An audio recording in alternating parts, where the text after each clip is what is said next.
नमस्कार, आप देख रहे हैं द पब्लिक और मैं सुभाष चौधरी हूं। आज एक बार फिर गुरुग्राम के प्राइवेट सोसाइटी या फिर सरकारी कंपनियों द्वारा बनाई गई निर्मित सोसाइटीज में रहने वाले लोगों के लिए बड़ी खबर है। सेक्टर 109 चिंतल पैराडीसो में जो घटना हुई थी जिसमें 2 लोग मारे गए थे, नाहक उनकी जान चली गई, 2 परिवार बर्बाद हुए और 2 लोगों की जान अब भी खतरे में है। उनमें से एक आईआरएस अधिकारी हैं जिनको अपनी पत्नी को गंवाना पड़ा। बहुत दुर्भाग्यपूर्ण घटना हुई सेक्टर 109 गुरुग्राम में, जिसमें छठे फ्लोर से लेकर फर्स्ट फ्लोर तक की छतें पूरी तरह से ताश के पत्ते की तरह भर-भरा गई थी। अचानक लोग थक चुके हैं यहाँ शिकायतें करते करते।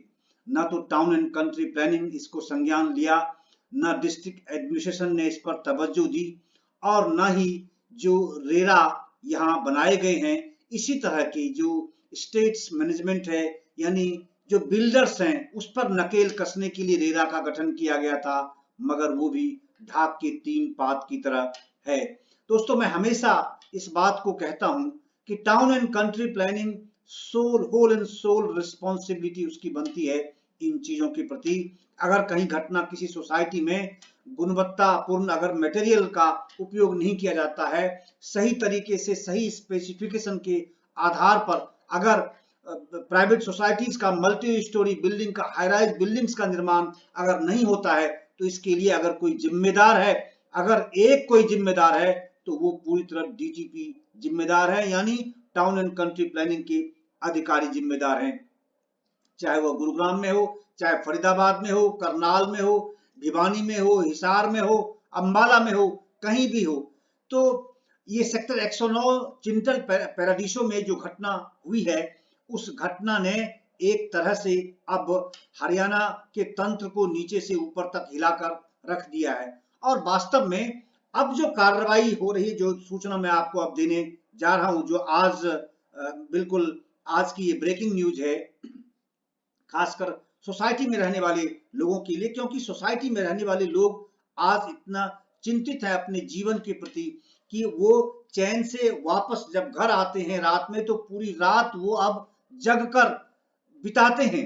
हालात ये है कि बहुत सारी ऐसी सोसाइटी है जिसके बारे में पिछले कई वर्षों में, 1 दशक से भी अधिक समय से लगातार शिकायतें की जाती रही कि बिल्कुल सब स्टैंडर्ड मटेरियल का उपयोग किया जा रहा है प्राइवेट बिल्डर्स के द्वारा, और जो सब्जबाग दिखाए जाते हैं उसका के बराबर भी वो उसमें गुणवत्ता मेंटेन नहीं करते, क्वालिटी मेंटेन नहीं करते हैं। लेकिन न तो टाउन एंड कंट्री प्लानिंग इसे संज्ञान लिया, न डिस्ट्रिक्ट एडमिनिस्ट्रेशन ने संज्ञान लिया, न जो विभिन्न प्रकार के विजिलेंस बने हुए हैं उनकी ओर से भी इस पर कोई कार्रवाई कभी होती नहीं दिखी। लोगों को पूरी तरह से दरकिनार किया गया जनहित को लेकर के।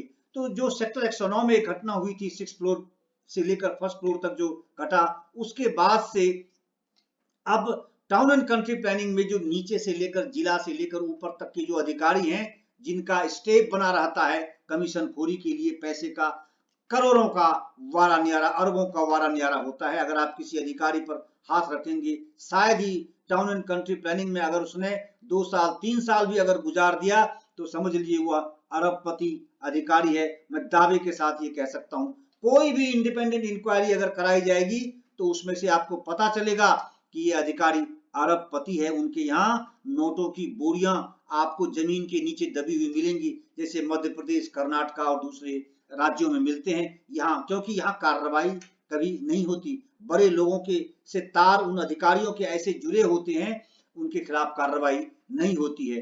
तो बहरहाल ये जो आज की जानकारी मैं आपको दे रहा हूं कि 5 बड़ी सोसाइटीज के खिलाफ इन्वेस्टिगेशन के आदेश दिए गए हैं। वो इन्वेस्टिगेशन होंगे, स्ट्रक्चरल इन्वेस्टिगेशन होंगे कि उनकी बिल्डिंग में किस प्रकार की मटेरियल का उपयोग किया गया है, क्या गुणवत्ता उसमें मेंटेन की गई है, नहीं की गई है, क्या वो वास्तव में वो बिल्डिंग खड़ी रहने लायक है भी या नहीं है, क्या उसमें लोगों के रहने लायक वो बिल्डिंग बनी भी है नहीं बनी है, कितनी वो बिल्डिंग हाई राइज बिल्डिंग सुरक्षित है।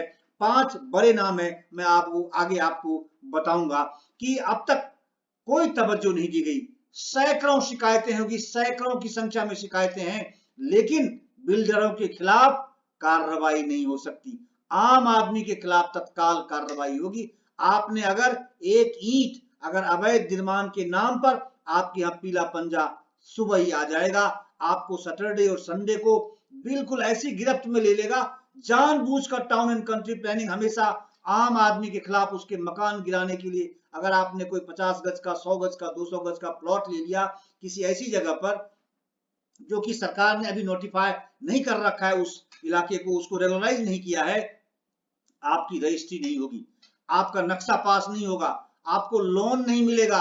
और आपने अगर गलती की मकान बनाने की, अपने अपने सिर के लिए एक छत खड़ा करने की अगर आपने कोशिश की, तो पीला पंजा किस दिन आएगा? शनिवार को आएगा। क्यों? शनिवार के बाद कोर्ट के दरवाजे बंद रहते हैं, आप जाकर स्टे नहीं ले सकते, कानूनी प्रक्रिया आप अपना नहीं सकते, जो आपका एक अख्तियार है, जो आपका अधिकार है। संडे तक आप लटकते रहेंगे, संडे के बाद आप कोर्ट में जाएंगे तो उससे पहले ही पीले पंजे से आपके मकान को ध्वस्त कर दिया जाएगा। ये जो देश का नुकसान नहीं है, यानी हमारा पैसा, आम आदमी का जो पैसा अगर आपने लगाया, चाहे ठीक है नियम विरुद्ध आपने काम ये किया, लेकिन उसकी मजबूरी क्या हालत होती है, लेकिन उसको शाम को गिराया जाता है, शनिवार को गिराया जाता है, जिससे कि आप स्टे न ले पाए, आप उनके खिलाफ कार्रवाई नहीं कर पाए। तो इस तरह से, लेकिन इसमें कार्रवाई क्यों हुई चिंटल पैराडीसों की बात, और क्यों आज 5 सोसाइटी के खिलाफ स्ट्रक्चरल इन्वेस्टिगेशन के आदेश दिए गए टाउन एंड कंट्री प्लानिंग में? इसलिए दिए हैं क्योंकि यह मुद्दा पीएम कार्यालय तक पहुंच गया। ये जानने की जरूरत है, क्योंकि उसमें से चिंटल पैराडीसों में एक आईआरएस अधिकारी थे जो अब भी जिंदगी और मौत से झूल रहे हैं। हालांकि जिला प्रशासन दावा कर रहा है कि उनकी हालत सुधर रही है। ईश्वर करे, हम तो प्रार्थना करते हैं कि उनके वो जीवित रहें, वो स्वस्थ, जल्दी से जल्दी स्वस्थ हों और अपने फिर नए सिरे से अपना जीवन वो व्यतीत कर सकें। बहरहाल, लेकिन उनके लिए जो दुर्भाग्यपूर्ण स्थिति बनी है, उनकी पत्नी का इसमें आकस्मिक देहांत हो गया, नाहक उनको जान गंवानी पड़ी है, और बहुत मुश्किल से उनको 2 दिन बाद जाकर उनको निकाला, 48 घंटे, लगभग 48 घंटे बाद जाकर किसी तरह से उनको वहां से, उस मलबे से निकाला जा सका था उनके शव को। तो अब, और ठीक इसी प्रकार की स्थिति है, मैं लगातार, पहले भी मैंने अपनी खबर में ये बताया था कि एनबीसीसी ग्रीन व्यू जो सेक्टर 37D का मामला है, बिल्कुल इससे भी ज्यादा बदतर स्थिति है वहां। इतनी बुरी हालत है, मैंने वहां के हालात, बिल्डिंग के बारे में दिखाए थे, आप लोगों ने देखे हैं, बहुत सारे लोगों ने बड़े अच्छे रिएक्शंस दिए हैं। हमारी कोशिश ये होती है कि जनहित के मुद्दे को बिल्कुल जैसा है एज इट इज हम आपके सामने रखें। आप मालिक हो, आप इस देश के आम जनता मालिक हैं, और जिस दिन आप ये समझना शुरू कर देंगे कि आप मालिक हैं, उसी दिन ये सब लोग ठीक हो जाएंगे। ये सक्रियता, जनता की सक्रियता, उसकी संवेदनशीलता, उसकी समझ, उसकी जागरूकता बहुत जरूरी है इस प्रकार के मुद्दों को लेकर। तो ये जो एनबीसीसी ग्रीन व्यू का मामला है, ये भी इतना ही संगीन मामला है, मगर इसको भी दबाया जा रहा है, क्योंकि उसमें सरकारी कंपनी एनबीसीसी है, इसीलिए कि उसका फेस न खराब हो, इसमें भारत सरकार की छवि भी खराब हो सकती है, तो इसीलिए उसको दबाए रखो, किसी तरह से साइड करके जो लोग 140 फैमिली वहां हैं उनको धक्का देकर वहां से बाहर कर दो। तो बहरहाल, टाउन एंड कंट्री प्लानिंग ने केवल अपना जो भ्रष्टाचार है, उस भ्रष्टाचार को दबाने के लिए यह आज नया खेल खेला है। लेकिन इसमें कई सवाल है। इससे पहले कि मैं उसकी जानकारी आपको दे दूं, मैं थोड़ा वक्त आपका और लूंगा कि इससे पहले की जो शिकायतें हैं प्रशासन के पास आई हैं, डीटीपी के पास हैं, उस पर क्यों नहीं संज्ञान लिया गया? क्या आज ये शिकायत की गई थी? इससे पहले की जितनी शिकायतें हैं उस पर क्या कुछ कार्रवाई की गई? कुछ नहीं, मौन है। उस पर मूक दर्शक ये बने रहे टाउन एंड कंट्री प्लानिंग के अधिकारी, और जिला प्रशासन भी पूरी तरह से मौन रहा। अब तक गुरुग्राम की कितनी सोसाइटी के खिलाफ ऐसी शिकायतें आई हैं? क्या ये टाउन एंड कंट्री प्लानिंग इसका खुलासा करेगा, और उस पर क्या कार्रवाई की गई है? क्या एक्शन टेकन रिपोर्ट आप प्रकाशित करेंगे? आप पत्रकार वार्ता करके आप रखिए सामने कि आपने क्या क्या कार्रवाई की है जनहित में। अगर आप वाकई जनहित को, आप पब्लिक इंटरेस्ट को आप सर्व करना चाहते हैं या सर्व करते हैं, अगर आप इस प्रकार का दावा करते हैं, केवल आप अपना फेस बचाने के लिए, क्योंकि एक आईआरएस अधिकारी उसमें फंस गए, उनके साथ ही दुर्भाग्यपूर्ण स्थिति बनी है, इसीलिए आप अपनी जान बचाने के लिए, अपना फेस बचाने के लिए, डीटीपी और जो टाउन एंड कंट्री प्लानिंग के अधिकारी हैं, वो इस प्रकार का खेल अब उन्होंने शुरू कर दिया है। जांच के नाम पर धोखा, भ्रमित करने की ये फिर एक नई कोशिश है। क्या गुरुग्राम का 109 का मामला पीएम हाउस पहुंचा तब डीटीपी और डिस्ट्रिक्ट एडमिनिस्ट्रेशन जागा है?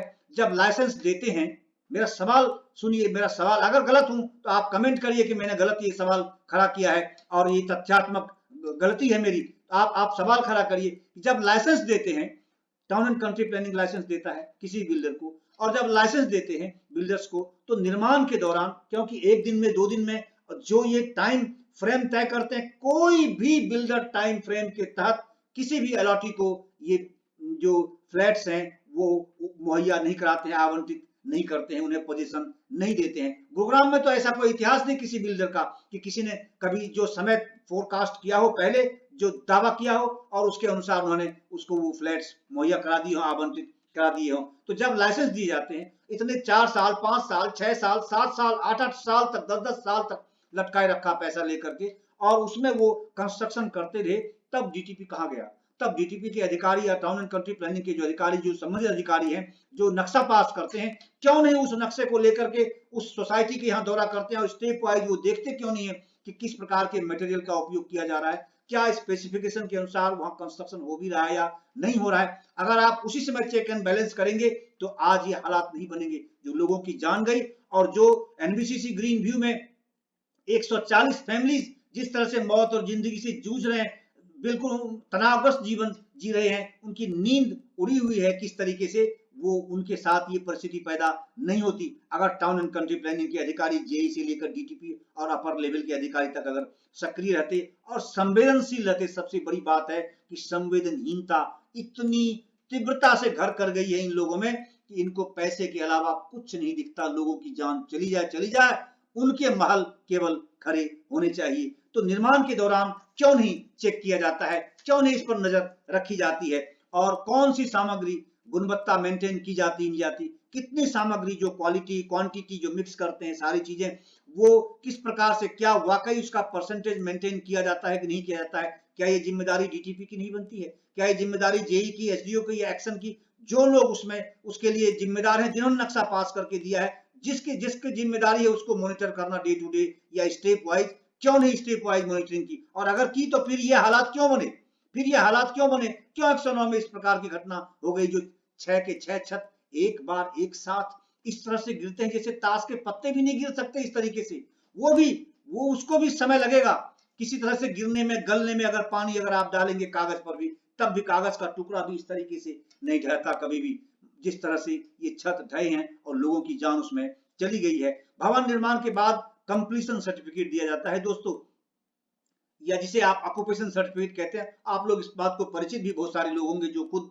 मकान बनाते हैं, मकान बनाकर रह रहे हैं या फिर फ्लैट्स में रह रहे हैं। तो कंप्लीशन सर्टिफिकेट या ऑक्यूपेशन सर्टिफिकेट जब दिया जाता है कंप्लीशन के बाद, उस वक्त भी ये टाउन एंड कंट्री प्लानिंग के अधिकारी की जिम्मेदारी बनती है कि जाकर ईच एंड एवरी पॉइंट, हर चीज गुणवत्ता की दृष्टि से भी वो चेक करे। केवल सीए या फिर उसके जो आर्किटेक्ट हैं या जो उनके एडवाइजर हैं टेक्निकल, उसके दिए हुए सर्टिफिकेट पे वो केवल रिलाय न करे, बल्कि ये खुद भी जाकर चेक कर सकता है, मटेरियल चेक कर सकता है। उसमें पूरा ये, अगर आप बिल्डिंग बायलॉज देखेंगे तो उसमें ये सारी चीजें दी हुई हैं, और इनका तो अधिकार है, ये तो जिसको मर्जी चाहे उसी का ताला ठोक दें, जिससे पैसा लेना हो जब मर्जी तब शाम को जाकर पीला पंजा लगा देगा या ताला ठोक कर देगा या फिर सीलिंग कर देगा। इतना अधिकार इनका फैबुलस, इतना अधिकार दे रखा है संविधान ने और नियम कानून जो विधानसभा से पारित हुए हैं टाउन एंड कंट्री प्लानिंग को। लेकिन इस मामले में, इस प्रकार की खामियों में, इस प्रकार के भ्रष्टाचार के मामले में इनकी नहीं चलती है। क्यों? वहां से तो बिल्कुल आवाजाही, एकदम से कामधेनु गाय की तरह ये दूहते रहते हैं और अपना महल खड़ा करते हैं। केवल पता नहीं इतने कितना पैसा इनको चाहिए, कितनी संपत्ति इनको चाहिए इस धरती पर रहने के लिए, इसका लगता है इसका कोई पारावार नहीं है। दोस्तों, जिस अधिकारी ने इस सोसाइटी में कंप्लीशन और ऑक्यूपेशन सर्टिफिकेट दिया, उसके खिलाफ क्या कार्रवाई होगी? क्यों मौन है? क्यों नहीं टाउन एंड कंट्री प्लानिंग इस बात को करता है? आज सोसाइटी के खिलाफ आप जांच कराने का आदेश उन्होंने दिया है। बहरहाल दोस्तों, अब मैं आता हूं उस मेन खबर पर जो आज की ब्रेकिंग है कि आज town and country planning directorate ने चिट्ठी जारी की है और उस आदेश में ये कहा है कि 5 सोसाइटीज के नाम है, प्रमुख सोसाइटीज के, और वो लगभग वही 109, 107, 110 के आसपास हैं सारी की सारी सोसाइटीज, और उनका स्ट्रक्चरल इन्वेस्टिगेशन करने का आदेश अब दिया गया है, क्योंकि सेक्टर 109 में इस प्रकार की घटना हो चुकी है। अब ये अपनी जान बचाना चाहते हैं, अपना फेस बचाना चाहते हैं कि कहीं इनके गिरेबान तक कानून के हाथ न पहुंच जाएं, क्योंकि संविधान में तो सारी प्रक्रिया है। जिस दिन ये लपेटे में आ जाएंगे तो इनका सारा पैसा बाहर निकल जाता है, इनको समझ में बात आ जाती है कि इन्होंने क्या क्या गलतियां की हैं। तो 5 सोसाइटीज हैं जिनके खिलाफ, जिनकी गुणवत्ता जांच होगी, जिनका स्ट्रक्चर जांच होगा, जिनके मटेरियल क्या उपयोग किए हैं, उसकी क्वालिटी क्या है, उसमें परसेंटेज कितने मटेरियल यूज किए हैं, क्या वो सुरक्षित बिल्डिंग है भी या नहीं है, रहने लायक है या नहीं है, ये सारी चीजों की जांच IIT रुड़की की टीम से कराया जाएगा, ये आदेश किया गया है। और इसमें 5 सोसाइटीज के नाम है, आप ध्यान से सुनिए वो कौन कौन से हैं जिनकी शिकायत आई थी डिस्ट्रिक्ट एडमिनिस्ट्रेशन के पास, टाउन एंड कंट्री प्लानिंग के पास भी, और अब सेक्टर 109 चिंतल में ये घटना होने के बाद ये जगह हैं। ये सोचने वाली बात है, चिंता करने वाली बात है, और यही विचारणीय तथ्य है कि इस प्रकार की घटना और इस प्रकार की कार्रवाई, ऐसी कारगुजारी आखिर क्यों यहाँ होती है। पहला है रहेजा वेदांता। रहेजा वेदांता सेक्टर 108 में ये हैं, और आप स्क्रीन पर देखेंगे कि कैसे उन्होंने अपनी बिल्डिंग का नक्शा किस तरह से दिया हुआ है, और कैसे वो दिखा रहे हैं कि पता नहीं ये स्वर्ग बनाकर दे देंगे लोगों को। और वाकई व्यक्ति का, जो व्यक्ति उस फ्लैट में जाकर रहेगा, इतना लग्जूरियस दिखाते हैं कि उनका जीवन सदा सुखमय रहेगा, स्वर्ग को भी झुठलाते हैं इनके दावे, इस प्रकार के ये दावे करते हैं अपने बिल्डिंग में। रहेजा अथर्वा, नाम कितना सुंदर सुंदर रखा है दोस्तों, ये सुनकर के भी शॉकिंग है कि जिस नाम का ये अपनी बिल्डिंग के लिए, अपने हाई राइज बिल्डिंग, अपने अपार्टमेंट्स के लिए जिस नाम का ये उपयोग करते हैं, उस नाम की भी ये तौहीन करते हैं। ऐसे सांस्कृतिक नाम है रहेजा वेदांता। वेदांता नाम रखा है, सोचिए, और काम उसका एकदम से बिल्कुल नरक बनाकर रख रखा है इन्होंने, जिंदगी खराब कर दिया हम लोगों की। रहेजा अथर्वा सेक्टर 109 में ही है। उसके बाद है ब्रिस्क लुम्बिनी। लुम्बिनी नाम देखिए क्या यूज कर रखा है इन्होंने, कितना सुंदर नाम यूज कर रखा है, और काम कितना गंदा, कितना सब स्टैंडर्ड, कितने निम्न स्तर का काम इन बिल्डरों ने कर रखा है। ये भी सेक्टर 109 में है ब्रिस्क लुम्बिनी। चौथा है M3M वुडशायर, सेक्टर 107 गुरुग्राम में है। और पांचवा है ये महिंद्रा औरा एक सेक्टर 110A। ये सारे के सारे गुरुग्राम में है। ये मैं स्पष्ट कर दूं, ये 5 जो बिल्डर्स हैं, ये 5 के 5 जो सोसाइटीज हैं, ये गुरुग्राम में है। Raheja Vedanta sector 108, Raheja Atharva sector 109, Brisk Lumbini sector 109, M3M Woodshire sector 107, और महिंद्रा औरा सेक्टर 110A गुरुग्राम। ये 5 सोसाइटी के खिलाफ और IIT रुड़की की टीम जांच करेगी। बहरहाल इस पेशकश में इतना ही, इस उम्मीद के साथ कि जो आदेश किए गए हैं टाउन एंड कंट्री प्लानिंग, अब तक तो भ्रष्ट आचरण का पूरा पूरा उन्होंने अपना प्रदर्शन किया है, जमकर बिल्कुल सारी मानवताओं को कलंकित करने की कोशिश की जाती रही है। इस गुरुग्राम में बिल्डरों के साये के नीचे ये अधिकारी जीते हैं हमेशा, उनके पैसों से इस तरह से दबे हुए, इनकी नैतिकता इतनी तरह बिल्कुल कब्र में, पता नहीं सैकड़ों किलोमीटर कब्र में दबी हुई है इन अधिकारियों की नैतिकता। जिस तरह से ये जरा भी नहीं सोचते हैं कि जो अपने पूरे जीवन की गाड़ी कमाई,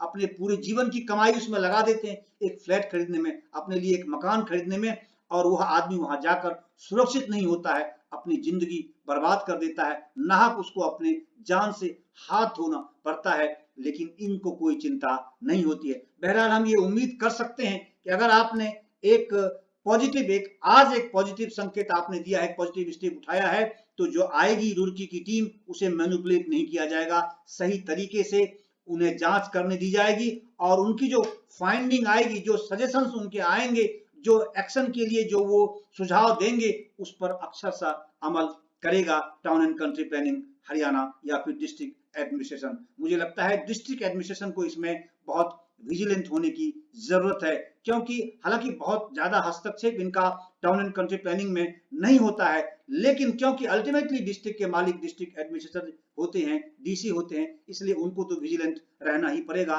और बहरहाल लोगों को उनसे ही ज्यादा उम्मीदें हैं, और नए जो DC डिप्टी कमिश्नर आए हैं निशांत कुमार यादव, बहुत यंग हैं, युवा हैं, और बहुत डायनेमिक हैं, हर काम को तत्काल बिल्कुल वो पेंडिंग रखने नहीं चाहते हैं, और तत्काल उस पर वो कार्रवाई करते हैं। तो इस उम्मीद के साथ कि आप सबके साथ, गुड़गांव के लोगों के साथ न्याय होगा इस मुद्दे को लेकर, इस पेशकश में आप बस यहीं तक, और देश और दुनिया की अन्य खबरों के लिए देखते रहिए द पब्लिक वर्ल्ड, और हमारे वेबसाइट thepublicworld.com पर भी जाकर आप इन सारी खबरों की डिटेल पढ़ सकते हैं। और आपसे गुजारिश है कि हमारे चैनल द पब्लिक वर्ल्ड को आप अवश्य सब्सक्राइब करें। बस यही प्रोत्साहन आपका, यही एनकरेजमेंट हमें आपसे चाहिए, तभी हम इतनी मजबूती से जनहित के मुद्दों को आप तक पहुंचा पाएंगे, या फिर डिफरेंट फोरम पर जो कंसर्न फोरम है, प्लेटफॉर्म है, उन तक हम पहुंचा पाएंगे आपकी आवाज बनकर। आपका बहुत बहुत शुक्रिया। और हमारे चैनल द पब्लिक वर्ल्ड को आप जरूर सब्सक्राइब करें। अपने इष्ट मित्रों को, अपने फ्रेंड्स को, अपने सहयोगियों को, अपने ऑफिस में काम करने वाले लोगों को भी, जो भी हैं, आप उनको रेफर कर सकते हैं, फॉरवर्ड कर सकते हैं, उनको बता सकते हैं कि यही वो चैनल है जो सही बात करता है। तो इसीलिए आपसे गुजारिश है कि आप इसे जरूर सब्सक्राइब करें, हमारे चैनल द पब्लिक वर्ल्ड को। धन्यवाद आपका।